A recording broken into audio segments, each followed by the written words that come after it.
Hi friends, आपका स्वागत है हमारे यूट्यूब चैनल ग्लांस एकेडमी पर। आज के इस वीडियो में हम डिस्कशन करेंगे प्राचीन और मध्यकालीन भारतीय इतिहास से संबंधित टॉप एमसीक्यूज़ की, जो आपके यूपी टेट, सी टेट और राजस्थान टेट के लिए महत्वपूर्ण है। तो चलिए शुरू करते हैं हम अपने पहले क्वेश्चन से, और इसकी पीडीएफ के लिए आप टेलीग्राम चैनल ज्वाइन कर लीजिए, लिंक डिस्क्रिप्शन बॉक्स में दिया हुआ है। आइए पहला प्रश्न हम देखते हैं। उत्तर प्रदेश में पुरापाषाण कालीन सभ्यता के साक्ष्य मिलते हैं। कहाँ से हमें मिलते हैं? तो सही जवाब हो जाएगा बेलन घाटी, चंदौली और सोनभद्र। इन तीनों ही जगह से हमें पुरापाषाण कालीन सभ्यता के साक्ष्य मिलते हैं, इसलिए D option is correct answer. अगले प्रश्न को देखते हैं। Question number 32। नवीनतम साक्ष्यों के आधार पर भारतीय उपमहाद्वीप में प्राचीनतम कृषि साक्ष्य वाला स्थल अब कौन सा स्थित हो गया, जो अभी नई खोज हुई है? तो यहाँ से सही जवाब हो जाएगा लहुरा देव, जो कि संत कबीर नगर उत्तर प्रदेश में है, और इसी को आम भाषा में हम भदोही जिला भी कहते हैं, संत कबीर नगर को। तो B option is right answer कि लहुरा देव में कृषि के प्राचीनतम साक्ष्य अब मिलेंगे। ठीक है। क्वेश्चन नंबर 32 है। चलिए 33 क्वेश्चन है आपका। यहाँ पर जैन तीर्थ स्थल हैं और उनसे संबंधित जो है कि कुछ दिए हुए हैं, उनको हमें देखना है। कौशाम्बी, श्रावस्ती, महोबा और अयोध्या। तो अगर हम इसकी बात करें कौशाम्बी, तो यहाँ पे छठे तीर्थंकर पद्म प्रभु हुए थे, तो ये इससे संबंधित है। श्रावस्ती की बात करेंगे तो तृतीय तीर्थंकर संभवनाथ, और महोबा की बात करेंगे तो 24 तीर्थंकरों की यहाँ पे प्रतिमा मिली है, और अयोध्या की बात करेंगे तो प्रथम तीर्थंकर ऋषभनाथ यहाँ से संबंधित हैं। तो चारों ही ऑप्शन सामने सामने आपके मैच हैं। क्वेश्चन नंबर नेक्स्ट देखते हैं 34। उत्तर वैदिक युग से संबद्ध स्थल जो है अतरंजी खेड़ा से मृतभांड संस्कृतियों के अवशेष मिले हैं। किस चीनी यात्री ने अतरंजी खेड़ा का विवरण दिया है? अतरंजी खेड़ा का विवरण सबसे पहले जो है कि ह्वेनसांग ने दिया था। किसने दिया था? ह्वेनसांग ने।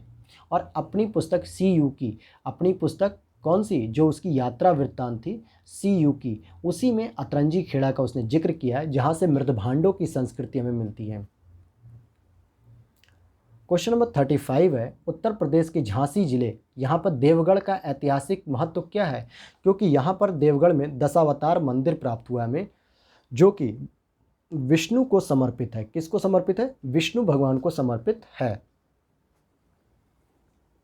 साथ ही साथ जैन धर्म से भी संबंधित है, और चंदेल शासकों के अभिलेख भी यहाँ पर मिले हुए हैं, इसीलिए डी ऑप्शन सही हो जाएगा। जैन धर्म से संबंधित क्यों? क्योंकि यहाँ पर जैन धर्म के पहले तीर्थंकर जो थे, इनकी पुत्री का अभिलेख मिलता है, ऋषभदेव की, और चंदेल शासकों का भी यहाँ पर अभिलेख देखने को मिलता है, इसलिए D option is correct answer. 36 प्रश्न देखते हैं। काशी महाजनपद की राजधानी वाराणसी थी। काशी की स्थापना किसने की? बहुत ही महत्वपूर्ण प्रश्न है यूपी टेट वालों के लिए। तो देखिए, काशी की जो स्थापना है वो दिवोदास के द्वारा की गई थी, दिवोदास के द्वारा की गई थी। और काशी का जो सबसे पहले उल्लेख मिलता है वो आपको मिलेगा किस में? अथर्ववेद में मिलेगा। कहाँ पे मिलेगा? अथर्ववेद में मिलेगा। तो सबसे पहले काशी का उल्लेख वहीं मिलता है, और दिवोदास ने इसकी स्थापना की थी। Question number 37। मध्यकालीन इतिहास में न्याय की जंजीर किसने संबंधित है, यानी किसने लगवाया था कि न्याय की जंजीर, यानी कोई भी एक सामान्य व्यक्ति आता है और अगर वो इस घंटे को बजाता है तो यह समझ जाएगा बादशाह कि भाई इस व्यक्ति को न्याय चाहिए। तो यह न्याय की घंटी से संबंधित जहांगीर सबसे मोस्ट इंपॉर्टेंट क्वेश्चन, जहांगीर ने ही जो है कि इसको लगवाया था, जो कि एक सोने की जंजीर थी। क्वेश्चन नंबर नेक्स्ट है 38। सिराज ए हिंद, सिराज ए हिंद भारत का सिराज किसको कहा जाता है, या पूर्व का सिराज? तो जौनपुर से संबंधित है। बी ऑप्शन करेक्ट आंसर है, जो कि जौनपुर से संबंधित है। और अगर हम बात करेंगे जौनपुर किसके नेतृत्व में सबसे पहले जो है कि स्वतंत्र हुआ, तो मलिक हुसैन सरकी। क्या नाम था? मलिक हुसैन सरकी। इनके नेतृत्व में ही जो है कि तुगलक वंश से सबसे पहले जो है कि 1393 ईस्वी में जौनपुर एक स्वतंत्र नगर के रूप में स्थापित हुआ, और इसे पूर्व का सिराज या सिराज ए हिंद अर्थात भारत का सिराज कहा जाता है। क्वेश्चन नंबर 39 है। निम्नलिखित में से कौन फतेहपुर सीकरी के स्थापत्य कला का उदाहरण है? सलीम चिश्ती का मकबरा, बुलंद दरवाज़ा, मरियम का महल, या उपयुक्त सभी? तो यहाँ पर फतेहपुर सीकरी में यह तीनों ही विशेषताएं देखने को मिलती हैं, इसलिए D option is correct answer. और इसकी स्थापना अकबर के द्वारा करवाई गई थी। किसके द्वारा? अकबर के द्वारा, और सलीम चिश्ती की याद में करवाया गया था। 40 प्रश्न है आपका, प्राचीन काल में नाट्य शास्त्र की जो रचना थी वो किसने की थी? तो नाट्य शास्त्र की जो रचना थी भरत मुनि के द्वारा की गई थी, जिसमें तमाम नाटक करने की या नाट्य करने के, नृत्य करने की विधाओं का जिक्र किया गया है। यह जो है कि भरत मुनि के द्वारा की गई है। क्वेश्चन नंबर नेक्स्ट है, पुस्तकें और उनके लेखकों से रिलेटेड है। आलमगीर नामा की बात करेंगे तो देखिए आलमगीर नामा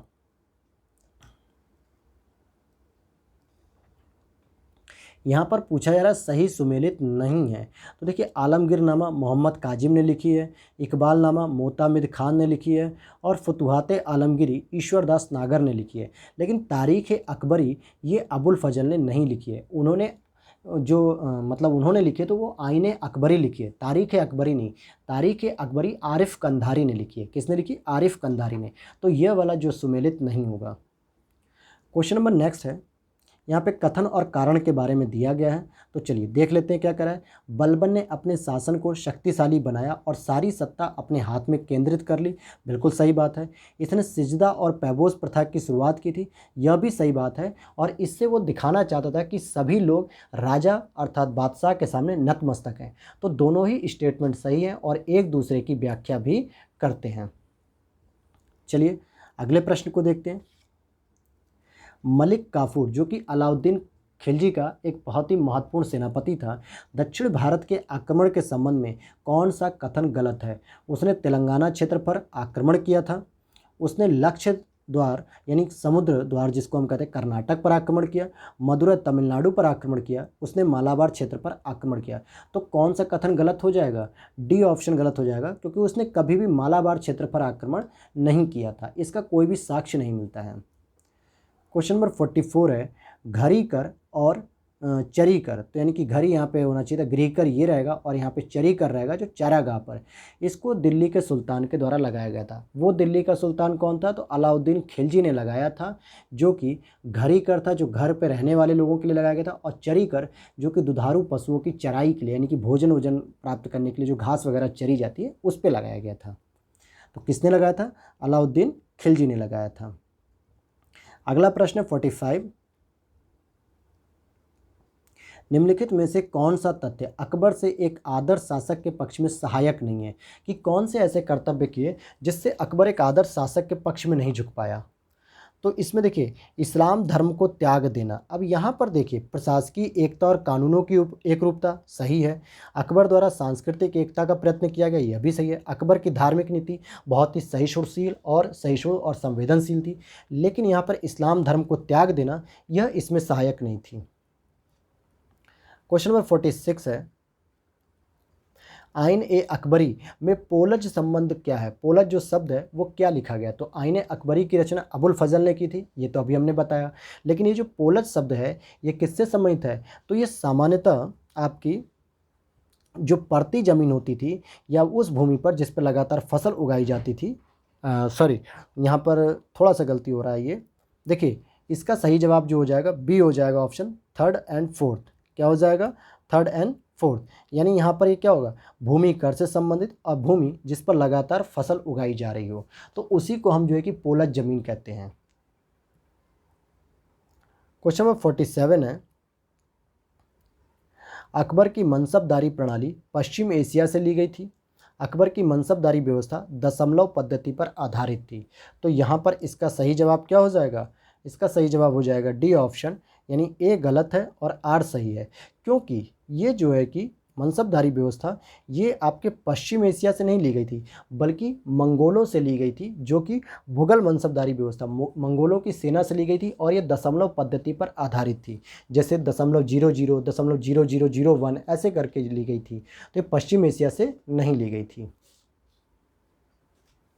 क्वेश्चन नंबर है 48 आपका। देखिए दिए गए कथन को पढ़कर सही विकल्प का चुनाव कीजिए। क्या कह रहा है? मोहम्मद गौरी के सिक्कों पर लक्ष्मी की आकृति अंकित थी। बाण भट्ट के हर चरित्र में मध्य भारत का वर्णन मुख्य रूप से मिलता है। तो बाण भट्ट किसके दरबारी कवि थे? मैंने बताया था बाण भट्ट हर्षवर्धन के दरबारी कवि थे। और यहाँ से इनको जिन्होंने हर्षवर्धन के साम्राज्य का पूरा वर्णन किया है और साथ ही साथ इसमें कह रहा है मध्य भारत का वर्णन, और मध्य भारत का मतलब था उस समय के लिए क्या था, जो कि मौर्यों का समय था। इसीलिए यहाँ पर हम देख सकते हैं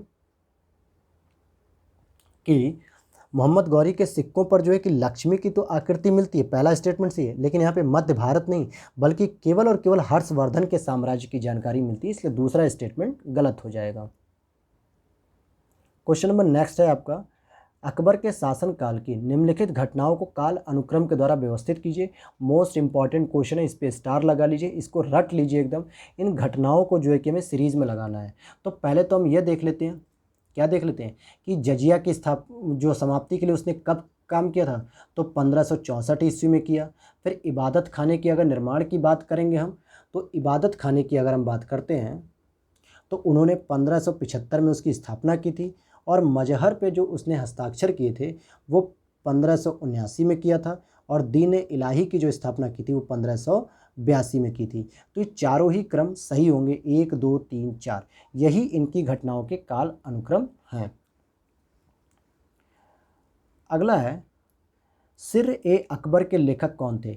जो भारत में मतलब दारा सिकोह के द्वारा क्या किया गया था, जो उपनिषद थे उनको सिर ए अकबर के नाम से जो है कि उसका फारसी अनुवाद किया गया था, और उसको जो टाइटल दिया गया था वो सिर ए अकबर के नाम से दिया था।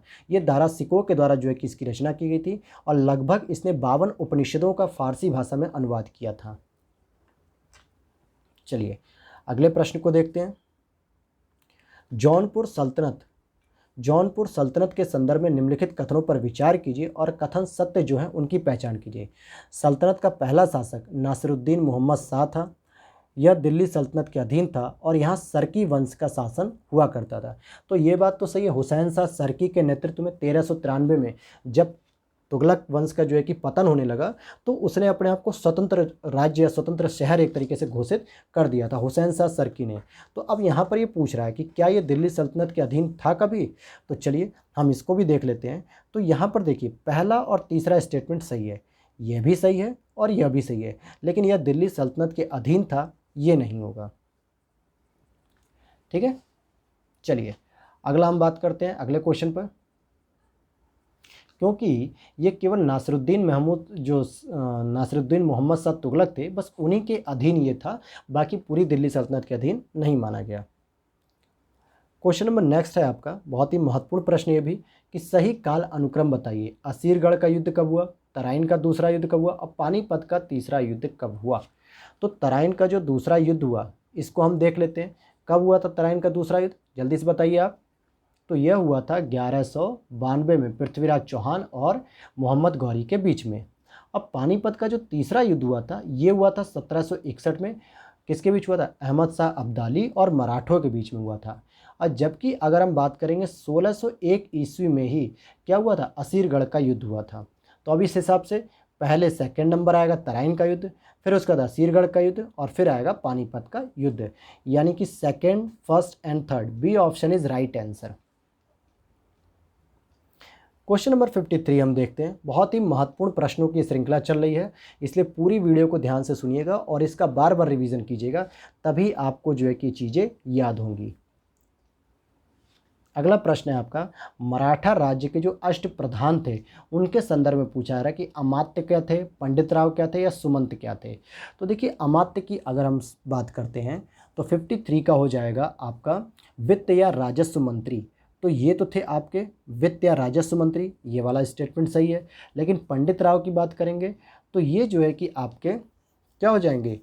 पंडित राव आपके विद्वानों और धार्मिक कार्यों के लिए हुआ करते थे, न कि विदेश मंत्री, तो ये तो गलत हो गया। सुमंत की बात करेंगे तो ये विदेश मंत्री हुआ करते थे, तो यहाँ पर ये क्रॉस कर दिया इन दोनों को, इसलिए सेकंड और थर्ड गलत है, केवल पहला सही है, यानी C option is right answer. Question number 54 की बात करें, निम्नलिखित कथनों पर विचार कीजिए और सही कथन की पहचान कीजिए। अंग्रेज यात्री पीटर मुंडी जहांगीर के काल में भारत आया, विलियम हॉकिंस जहांगीर के समय में भारत आया, एंटोनियो मोंसरेट अकबर के समय में भारत आया था।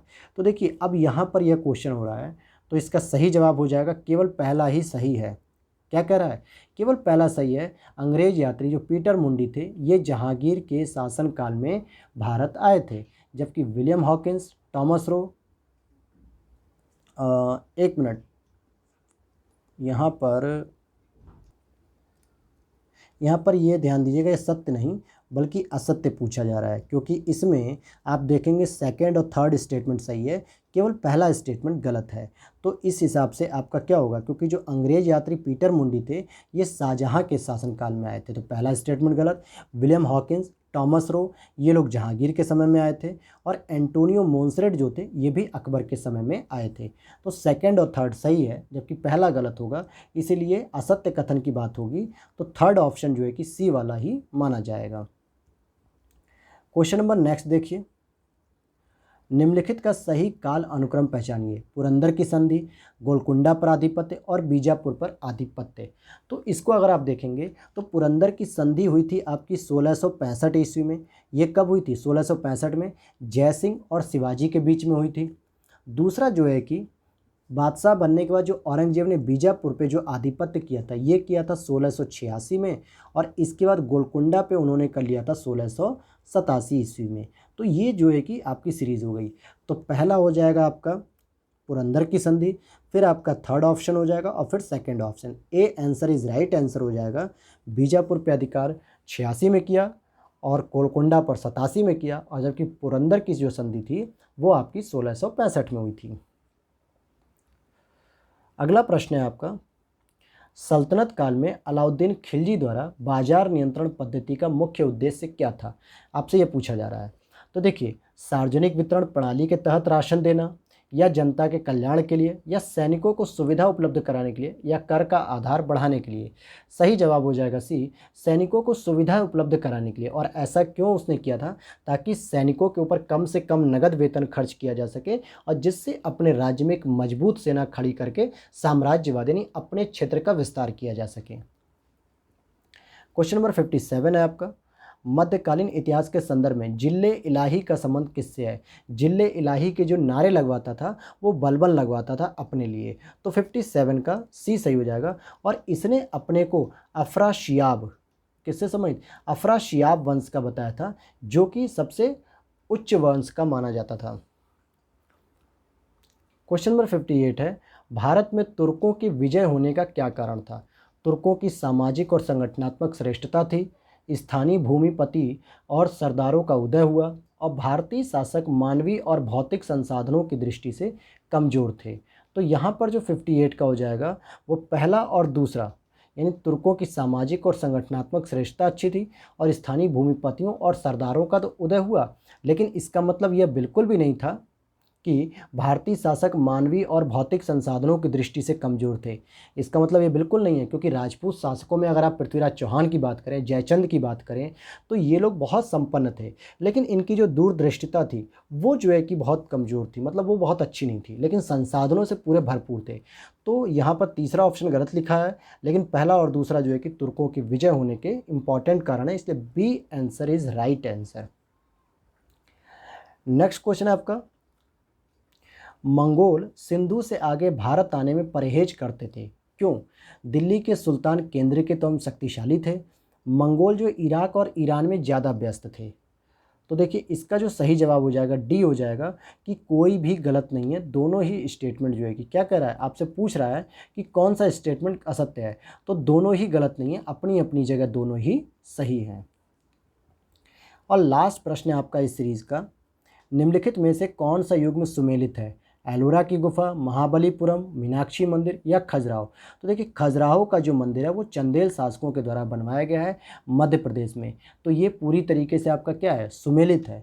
अगर हम बात करें एलोरा की, तो ये राष्ट्रकूट शासक जो है कि कृष्ण प्रथम के द्वारा बनवाया गया है। महाबलीपुरम की बात करेंगे तो ये पल्लव शासक जो है कि नरसिंह वर्मन के द्वारा बनवाया गया है। और मीनाक्षी मंदिर की बात करेंगे तो ये पांड्य शासकों के द्वारा बनवाई गई है। किसके द्वारा? देखिए, एलोरा जो है कि राष्ट्रकूट के द्वारा, महाबलीपुरम की बात करेंगे तो पल्लव शासक नरसिंह वर्मन के द्वारा, और मीनाक्षी जो मंदिर है वो पांड्य के द्वारा बनाया गया है। तो यहाँ पे तीनों ही असत्य दिए हुए थे, जबकि खजुराहो जो मंदिर है वो चंदेल शासकों के द्वारा मध्य प्रदेश में बनवाया गया है। तो ये थे आपके कुछ इंपॉर्टेंट प्रश्न प्राचीन और मध्यकालीन भारतीय इतिहास से संबंधित। तो चलिए, मिलते हैं आपको जल्दी ही आपको नेक्स्ट वीडियो में, तब तक के लिए जय हिंद।